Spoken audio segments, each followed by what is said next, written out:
ശ്രീ അരുൺ മോഹനിലേക്ക് പോകാം. ശ്രീ അരുൺ മോഹൻ, ഇവിടെ രജന സുണ്ണിത്താൻ ചോദിച്ച ഒരു കാര്യം, വ്യവസായ മേഖലയായി പിന്നെ പ്രഖ്യാപിക്കണ്ടേ ഒരു മണ്ഡലം? അവിടെ വികസനം വേണ്ടേ? വ്യവസായ മേഖലയായി പ്രഖ്യാപിക്കുന്നതിൽ എന്താണ് കുഴപ്പം എന്ന് അദ്ദേഹം ചോദിച്ചു. അതിൻ്റെ ചില പോയിന്റുകളും മറുപടികളും ഒക്കെ സജിത് പരമേശ്വരൻ പറഞ്ഞു. അപ്പോൾ ആറന്മുള മണ്ഡലത്തിൽ വ്യവസായ സ്ഥാപനങ്ങൾ വേണ്ടേ, അല്ലെങ്കിൽ വ്യവസായ മേഖല വേണ്ടേ എന്നൊക്കെ അദ്ദേഹം ചോദിക്കുന്നുണ്ടല്ലോ. ഇതിന് മറുപടി ശ്രീ അരുൺ മോഹൻ. എന്നോട് ക്ഷമിക്കണം, കാര്യം മുമ്പ് അദ്ദേഹത്തിന്റെ അവസരത്തിലാണ് ഞാൻ മറുപടി പറയാൻ ശ്രമിച്ചത്. കാര്യം ഒരു യാതൊരു ധാരണയും ഇല്ലാത്ത ഒരു കാര്യത്തെക്കുറിച്ച് ചില ആധികാരികമായിട്ടൊക്കെ പറയുന്ന രീതിയിൽ അദ്ദേഹം പറയുന്നത് കേട്ടപ്പോൾ അറിയാതെ ഇടപെട്ട് പോയതാണ്. ഇപ്പൊ എന്റെ അവസരമാണല്ലോ പറയാമല്ലോ, അല്ലെ? അതായത് കേരളയിൽ കടന്നു പോകുന്ന മേഖലകളെ വ്യാവസായിക മേഖലയായി പ്രഖ്യാപിച്ചപ്പോഴാണ് കേരളത്തിൽ വലിയ സമരം ഉണ്ടായത്, കോൺഗ്രസിന്റെ ഉൾപ്പെടെ നേതൃത്വത്തിൽ. അത് യൂത്ത് കോൺഗ്രസ് നേതാവാണ് ഞാൻ മനസ്സിലാക്കുന്നത്. അതായത് ഇത്തരത്തിൽ പ്രഖ്യാപിക്കപ്പെട്ട മേഖലകളിൽ, മഞ്ഞക്കുറ്റിയിട്ട മേഖലകളിൽ മനുഷ്യന് ഭൂമി വിൽക്കാൻ സാധിക്കില്ല എന്നുള്ളത് ഈ സാമാന്യ ഈ നിയമത്തെക്കുറിച്ച് ധാരണയുള്ള എല്ലാവർക്കും മനസ്സിലാകുന്ന കാര്യമാണ്. അല്ലെങ്കിൽ മുമ്പ് സൈറ്റേടൻ പറഞ്ഞതുപോലെ അത് വ്യാവസായിക ആവശ്യത്തിന് വേണ്ടി ആയിരിക്കണം. അദ്ദേഹം പറഞ്ഞത് വ്യവസായ സൗഹൃദ മേഖലയായി ഉമ്മൻചാണ്ടി പ്രഖ്യാപിച്ചത് വിമാനത്താവളത്തിന് വേണ്ടിയല്ല, ആറന്മുള വള്ളംകളിയുണ്ട്, ആറന്മുള കണ്ണാടിയുണ്ട് എന്നൊക്കെയാണ് അദ്ദേഹം പറഞ്ഞത്. ഞാൻ ലളിതമായ ഒരു കാര്യം പറയാം, താങ്കൾ ഡേറ്റ് സഹിതം ഒന്ന് നോട്ട് ചെയ്ത് വെച്ചോളൂ. 2012 സെപ്റ്റംബർ മാസം, ക്ഷമിക്കണം, 2011 സെപ്റ്റംബർ മാസം 26-ാം തീയതിയാണ് കേരള സർക്കാർ, അത് ആരുടെ സർക്കാർ എന്ന് നിങ്ങൾക്ക് അറിയാമല്ലോ, കേന്ദ്ര സിവിൽ ഏവിയേഷൻ മന്ത്രാലയത്തിന് പദ്ധതിയെ പിന്തുണയ്ക്കുന്ന കത്ത് കൊടുത്തത്. ഈ കത്ത് കോടതിയിലുണ്ട്. അതായത് വിമാനത്താവളത്തിന് വേണ്ടി അല്ല ഞങ്ങൾ വ്യവസായ സൗഹൃദമായി പ്രഖ്യാപിച്ചതെന്ന് പറഞ്ഞ അദ്ദേഹം തന്നെ ഈ കത്തിനെ കുറിച്ച് എന്താണ് അദ്ദേഹത്തിന് പറയാനുള്ളതെന്ന് പബ്ലിക് ഡൊമൈൻ അവൈലബിൾ ആയ കാര്യമാണ്. ഞങ്ങൾ ഇപ്പം ശ്രീ വിനോദിന് അയച്ചുതരാം. മറ്റൊന്ന് അടുത്ത പറയാം, 2012 ഇപ്പൊ ഡേറ്റ വെച്ച് സംസാരിക്കുമ്പോൾ ഇനി ഒരുപക്ഷെ എന്താണ് അദ്ദേഹം പറഞ്ഞത് എനിക്ക് അറിയില്ല. 2012 സെപ്റ്റംബറിൽ കേന്ദ്ര സർക്കാർ MOCA പദ്ധതിക്ക്, അതായത് ഇൻ പ്രിൻസിപ്പിൾ തത്വത്തിൽ അധികാരം കൊടുക്കും, അനുമതി കൊടുക്കും. ഈ രണ്ട് കാര്യവും കേന്ദ്രത്തിൽ UDF ഭരിക്കുന്ന സമയത്തും കേരളത്തിൽ UDF ഭരിക്കുന്ന സമയത്തും ആറന്മുള വിമാനത്താവളത്തിന് അനുകൂലമായി ചെയ്തിട്ട് അദ്ദേഹം പറയാണ് അത് വെറുതെയാണ്. നമ്മൾ അങ്ങനെ പറഞ്ഞ് വ്യവസായ സൗഹൃദ മേഖല എന്ന് പറഞ്ഞാൽ പിന്നെ ആറന്മുള കണ്ണാടി വ്യവസായവും പള്ളിയോട വ്യവസായവും ആണെന്ന് പറഞ്ഞു കഴിഞ്ഞാൽ സാമാന്യം ആറന്മുളയെ കുറിച്ച് അറിയുന്ന ആളാണെന്ന് അദ്ദേഹം പറഞ്ഞു. ആറന്മുളയിൽ നിന്ന് 15 കിലോമീറ്റർ ഉള്ള എന്റെ വീട്ടിലേക്ക്. പത്തനംതിട്ട ജില്ലക്കാരൻ തന്നെയാണ്, എറണാകുളത്തിന് നല്ല സംസാരിക്കുന്നത്. മറ്റൊരു പ്രധാനപ്പെട്ട കാര്യം, ഒരു 2 വീലർ പോലും മേടിക്കാൻ മനുഷ്യന് കരമടച്ച രസീത് കൊണ്ട് ഏതെങ്കിലും ഒരു സ്വകാര്യ പണമിടപാട് സ്ഥാപനത്തിൽ കൊണ്ടുപോലും വെച്ചിട്ട് ഒരു സ്വകാര്യ വാഹനം, ഒരു 2 വീലർ പോലും വാങ്ങാൻ കഴിയാത്ത രീതിയിൽ കുരുക്കിയിട്ട ഉമ്മൻചാണ്ടി സർക്കാരിനെ കുറിച്ച് പറയുന്ന സമയത്ത് നിങ്ങൾ ചെറുപ്പക്കാരനല്ലേ, നമ്മൾ ഈ രാഷ്ട്രീയം മാത്രം വെച്ചുകൊണ്ട് ഇങ്ങനെ ചിന്തിക്കാം.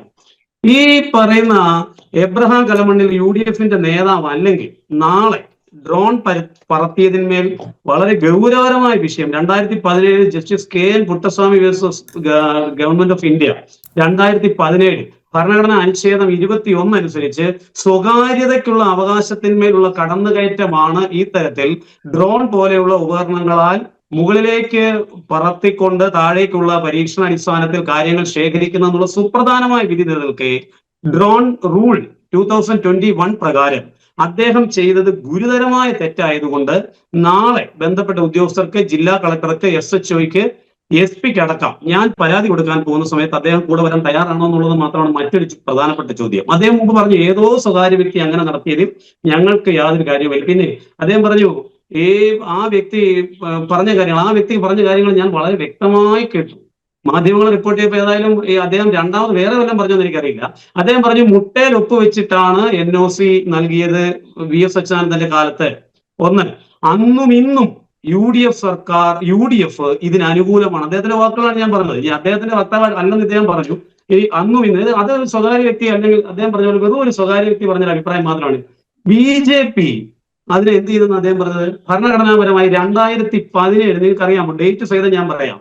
കേന്ദ്രത്തിൽ പുതിയ സർക്കാർ അധികാരത്തിൽ വന്നതിന് ശേഷം 2014 മെയ് മാസത്തിൽ, ഡേറ്റ് മാസസഹിതമാണല്ലോ പറയുന്നത്, ദേശീയ ഹരിത ട്രിബ്യൂണലിന്റെ വിധി പാരിസ്ഥിതിക അനുമതി നൽകിയതിൽ ഗുരുതരമായ വീഴ്ചയുണ്ടായി എന്ന് കഴിഞ്ഞ സർക്കാർ നിരുപാധികം വിമാനത്താവളത്തിന് കൊടുത്ത ഈ തരത്തിലുള്ള അനുമതിയെ, അത് ഏവിയേഷൻ മന്ത്രാലയത്തിന്റെ അനുമതിയെ കുറിച്ചാണ് ഡേറ്റ് പറഞ്ഞു, ആ അനുമതി ക്യാൻസൽ ചെയ്തു.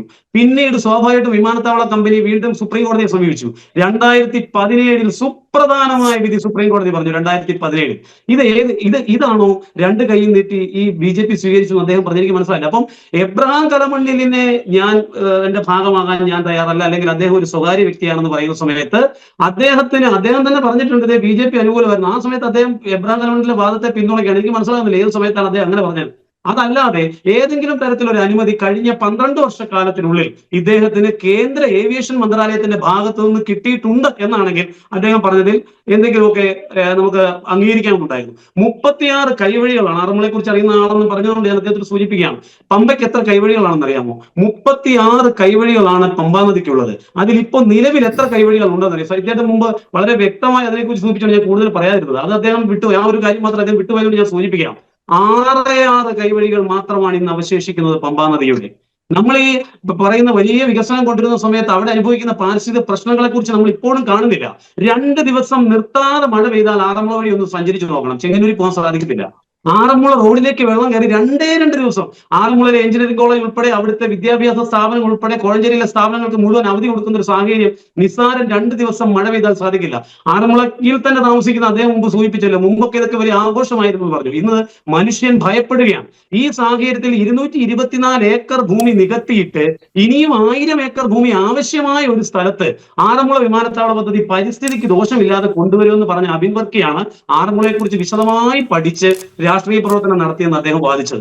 ഇപ്പൊ ഈ കാര്യങ്ങളെ കുറിച്ച് പഠിക്കുന്ന സമയത്ത് ഈ കൊടുമണ്ണിനെ കുറിച്ച് അദ്ദേഹത്തിന് പരാമർശിക്കണം. അദ്ദേഹം അത് സൂചിപ്പിച്ചില്ലല്ലോ.